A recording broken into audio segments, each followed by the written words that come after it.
Hello, and welcome to Cairn Global's Rockpile podcast.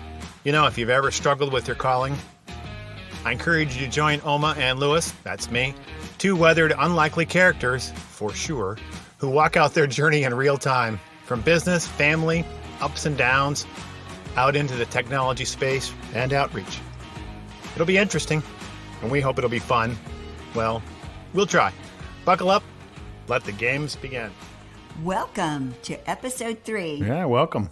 Here we are. And today, our mission focus is pioneers. Yes, pioneers.org.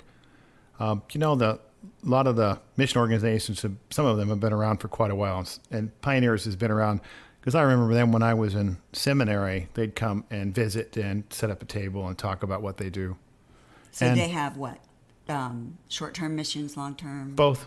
And Both? Primarily their focus is the unreached people groups. So reaching the people in areas that are underrepresented by other missionaries or other groups where the gospel has not necessarily been taken or limited. It's quite a rigorous mission assignment. Do they go in like cold calling? I mean, or are they setting up with other They work with organizations out there? They work with other churches or other people in the area. But from my understanding, recalling, they primarily work with groups in remote areas, and people go in and do short term in either in the city. Sometimes it's not necessarily remote; it could be in the city in areas that are ones you wouldn't necessarily think that they would be in. And I would think a lot of them are going into areas that they just basically can't broadcast to there, but they are there. So it's really their focus is the unreached individuals, people who the gospel has not been presented to a lot of people. And there's a lot of people the gospel hasn't been presented to. So. That is the truth. So if a person is interested in maybe going into missions but are just kind of want to test the waters first, do they? A lot of the mission groups, from my recollection, and the listeners can correct me if I'm incorrect, is that sometimes they prefer you go into short-term missions somewhere to be able to get to understand, what it is that God's called you to do, and it's the realities of being in the mission. So I believe some of the statistics show that if you go into a short-term mission, wherever that is, you're more likely to be able to focus that calling either in that area or someplace else, and that's why you're not going out in the field because it takes a while to get there. But anyway, so if people are interested either in finding out more or just want to learn about what Pioneers do and the organization does, and they can get on the web at pioneers.org and check it out. And maybe that organization leads them to another that fits the need of whatever God has put on their heart. And it may be praying for a specific country that Pioneers is in or has people going into, or praying for specific missionaries. And that's important because they need that too. And they need that a lot, especially in these areas that are unrepresented, because it's a little more difficult. Oh, absolutely. And we need to, if God's put something like that on your heart, we need to not look at ourselves and say, oh, I'm just not qualified. I'm just not this. Because we're just looking at our abilities. Right. It's not about us. Yeah. It's really not our limitations.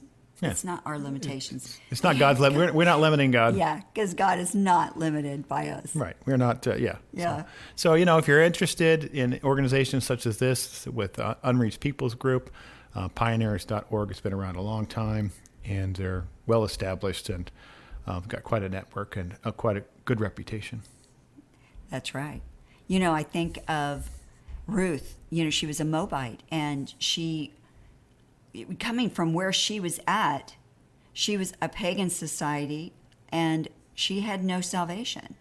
But yet, she met and married a person from Israel. And you probably know the story in the book of Ruth. But you know what was wonderful about that is she started out just like all of us, lost and just unsure. But look where she ended up. She ended up with Boaz and in the line of David and in the line of Jesus. Yeah. You just don't know what our situation's going to be. We can't limit God because of where we start. Well, yeah. Well, we're not limiting God but we think that we start someplace that is so far away, or we have such a history that God's not going to be able to use this, and then we basically don't step out because we don't believe that God is big enough or is great enough or powerful enough to get us past whatever it is we think that's roadblocking. That's just not true. Oh yeah. Oh yeah. I remember when we decided that we were going to go to Romania, that was terrifying. In my own strength, I knew that I just was not equipped for that at all. Yeah, like we talked in the last episode, Yes. How God moved in mighty ways to open doors and got us set off to where we finally got on an airplane. Yes. We went to Frankfurt, right? That's where we stopped first, yeah. Yeah, we went to Frankfurt, Germany on Lufthansa. Lufthansa, Houston to Frankfurt. Yes. Frankfurt to Bucharest. And that was a harrowing experience. Well, it's not, yeah, it's like when I was in Central America, some of the aircrafts not necessarily getting the maintenance level you get here in the United States. Yeah. They fly, but you just kind of wonder, if you're really going to stay up. Pay attention to detail, as in things like rust, Yeah. tends to make you a little more concerned. But we got there safely, and we landed, and were greeted immediately. Well, it was evening time, and the person who boarded and greeted us happened to have a military grade weapon, and says, "Follow me." Yeah, And about 5 or 6 of them. Well, and we all got up and quickly followed them. Yeah, well, yeah, they opened the door, and one soldier came up and just said, "Look, men on the right and women on the left," and Walked down this long hallway with one light bulb at the end. yes, now that was kind of like you felt like you were in like a film noir, right? Because you're walking down this long, damp, cold hallway, and you look down the hall, and there's this one table with the lady behind it, and you think, this is just surreal. This can't be true. But it's not like you're going through Dallas International Airport where you got special little pretzels on one place and drinks to eat over there. There's nothing in this. I mean, no, but this was 1990, and well, still, I mean, I've been in the airport in 1990, and they still had this. They had just come out of it's just a lot of bad situations. Well, I get that. Yeah, so the scare factor went up as soon as you got off the plane. This is true. So we get off, and we get a very thorough pat down. Very thorough. Not what you consider about. They didn't worry about private space. There was no. It was put your hands out and do their own circles. This is my own space. There's no space. No.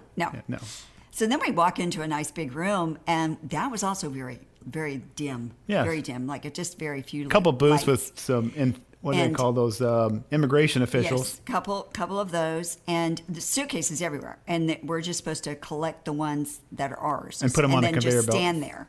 And then once everybody had done that, then they said, "Okay, line up in 2 lines and go through the thing." And then we had 5 huge. We did. We had at least 5. Yeah, 5 huge things. Those huge things. And Lufthansa allowed us to take more than our weight because we were going there for their humanitarian reasons. Yeah. And so we just packed all the we could, and I had a little carry-off bag. Yes. That was my stuff. The rest of the stuff was all the things we were bringing into the country. That's the truth, because mine was approved just a tiny and unapproved bag. for that matter. Yeah, no, this is true. But we did. We got up there, and I went through, and he was like, stamp, no problem. Went by. Lewis, though? Now, they took a while to sit there and stare at me, so finally I just stared back at him, and he smiled, gave me a thumbs up, and stamped my passport. And I figured, well, if I'm not going to get in, I might as well do it right now, save me the time, turn around and get back on the plane before it leaves. Yes. And then they opened every single suitcase. Well, they opened the first 2. Yeah, the first 3. Well, yeah. and they found the toys that we were bringing from the orphanage. Mm-hmm. And they said, well, they called over the supervisor, I guess, and he looked at the bags and he said, what is this for? And we told him, for kids at the orphanage. And he said, I'll let them go. Well, the other bag was full of Bibles that we had brought with us to bring into the country and distribute to the group we were put in contact with. And so he just let us go through, and we took all 5 of our bags and waited for our interpreter. Yes, Christy Gregorescu. If he's still out there and you hear this podcast, get in touch with us. We haven't talked to him for 30 years. Yes. What a great guy. He was amazing. Funny, but he was. Yeah. And, we met 3 people in that little area of waiting for our interpreter, and they were From Halifax, Nova Scotia. yes, 2 of them, and then one was from Newfoundland. Yeah. Yes. Were they from Nova Scotia or all 3 from Newfoundland? No, one was. Yeah, there was 2. Yeah. And so they were really dear people. We really enjoyed getting to know them. But we didn't know who they were. They asked us our name when they walked up. We thought they were looking for putting us under handcuff. Brian, the man. It was a lady named Nellie, and then Brian and Beth. They were married, and he was a pastor. He was a pastor. So he comes up and he's got this trench coat on, and he comes up and goes, "Are you the Harpers?" And we were like, you want to say no. Well, why do you ask? Yeah, because who are you? And then he goes, yeah, we were told to get in touch with you because we don't have an interpreter. So it worked out really well. Our interpreter was like thrilled because, that's a little bit more ching-ching. Yeah, but you brought a car that you couldn't put more than 4 people in. Barnum and Bailey's car. That's what we had. This little orange clown thing. car. It was a little orange car and no bigger than like a Citroen. Oh. I think that's all they had. No, it was a Daca. Yeah, a Daca. Yeah. Yeah, and it was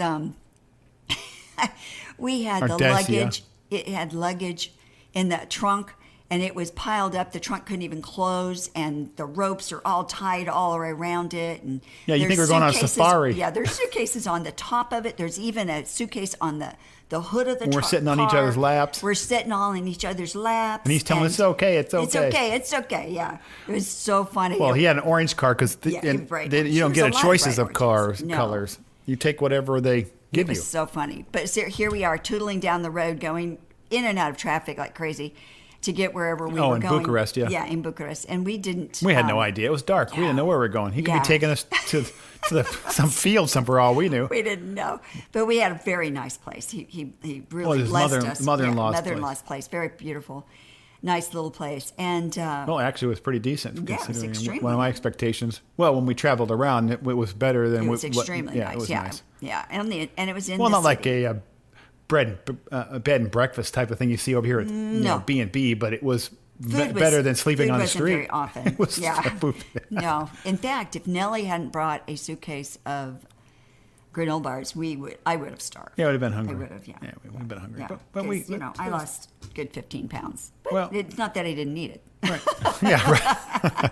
Yeah, trim up. Yeah, I got over and trim right up. Yeah. Yeah, so we were there for 3 months. And But, the wow. point here is that, where you started with what we thought we were going to do versus this to this point, it's such a dramatic difference in what our minds thought was going to happen versus what God allowed to happen in the process. And this is just getting there. We haven't even started doing what we came to do.